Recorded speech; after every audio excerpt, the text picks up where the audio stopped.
গণতান্ত্রিক বাংলাদেশ বিনির্মাণে সর্বশক্তি নিয়োগ করতে জনগণের প্রতি আহ্বান জানিয়েছেন বিএনপির চেয়ারপারসন খালেদা জিয়া। তিনি বলেছেন, এখনও ফ্যাসিস্টদের দোসর ও বাংলাদেশের শত্রুরা গণ অভ্যুত্থানের মাধ্যমে প্রাপ্ত অর্জন নস্যাৎ করতে গভীর ষড়যন্ত্রে লিপ্ত রয়েছে। আজ বৃহস্পতিবার দুপুরে লন্ডন থেকে ভার্চুয়ালি দলের বর্ধিত সভায় যুক্ত হয়ে প্রধান অতিথির বক্তব্যে এসব কথা বলেন বিএনপি চেয়ারপারসন। তিনি এখন চিকিৎসার জন্য লন্ডনে আছেন।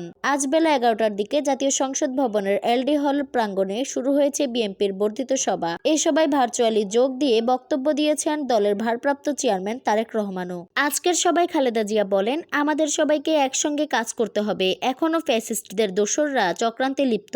আসুন গণতান্ত্রিক বাংলাদেশ বিনির্মাণের জন্য আমাদের সর্বশক্তি নিয়োগ করি। দলীয় নেতাকর্মীদের উদ্দেশ্যে খালেদা জিয়া আরও বলেন, দেশ আজ এক সংকটময় সময় অতিক্রম করছে। আপনাদের ও ছাত্রদের সমন্বিত আন্দোলনের ফলে ফ্যাসিস্ট শাসকেরা বিদায় নিয়েছে। একটা অন্তর্বর্তী সরকার গঠিত হয়েছে। তাদের কাছে জনগণের প্রত্যাশা রাষ্ট্র মেরামতের ন্যূনতম সংস্কার দ্রুত সম্পন্ন করে গণতান্ত্রিক ব্যবস্থায় ফিরে যাওয়ার জন্য সকলের কাছে গ্রহণযোগ্য একটি নির্বাচন অনুষ্ঠান করা। তিনি বলেন, আসুন জনগণকে সম্পৃক্ত করে বাংলাদেশ জাতীয়তাবাদী দলকে পূর্বের ন্যায় আন্দোলন সংগ্রাম ও রাষ্ট্র পরিচালনায় নেতৃত্ব প্রদানে ঐক্যবদ্ধ ও সুসংহতভাবে গড়ে তুলি। খালেদা জিয়া আরও বলেন, ছাত্র যুবক সহ দেশবাসীর কাছে আহ্বান রাখতে চাই, আসুন ভ্রাতৃত্বের মাধ্যমে বাংলাদেশকে বাসযোগ্য ও উন্নত রাষ্ট্রে পরিণত করি।